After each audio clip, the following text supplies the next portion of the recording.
আরেকটি বিষয় হলো অন্যের মোবাইল ঘাঁটা, এটা কিন্তু একটা নেশা।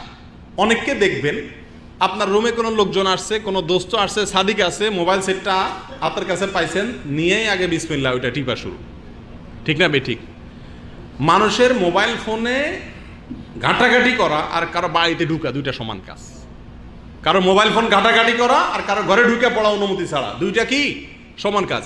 নবী সাল্লাল্লাহু আলাইহি সাল্লাম কি বলছেন জানেন? তিনি বলেছেন কারোর ঘরে আপনি যদি এভাবে উঁকি মারেন, উঁকি অনুমতি ছাড়া যদি এভাবে উঁকি মারে চুরি করে তাকান, ফুটা দিয়ে যদি ঘরের ভিতরে তাকান, তো তার চোখ বাইর করে দিতে বলছে। চোখ বাইর করে বলতে সত্যি সত্যি চোখ বাইর করে না, এটা হলো কি সতর্কতা, এটা হলো তাকে সাবধান করা। অর্থাৎ যদি কেউ কারোর ঘরের ভিতরে উকি মারে, তাহলে ঘরওয়ালার অধিকার আছে ওই ব্যক্তির চোখে আঙ্গুল দিয়ে দেওয়া। এত বড় অন্যায় এটা।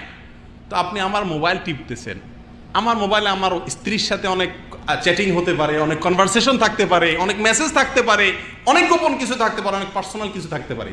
আপনি চট করে চান্সে খোলা পাইয়াই টিপা শুরু করে দিলেন, এটা আরেকটা অন্যায়। অনুমতি ছাড়া কারোর মোবাইল ফোন এরকম টিপা টিপির অভ্যাস আছে না নাই? এই বদ অভ্যাস, এই ব্যারাম অনেক লোকের ভিতরে আছে, এটাও গুনাহের কাজ। আল্লাহ তাআলা আমাদেরকে বেঁচে থাকার তৌফিক দান করুন।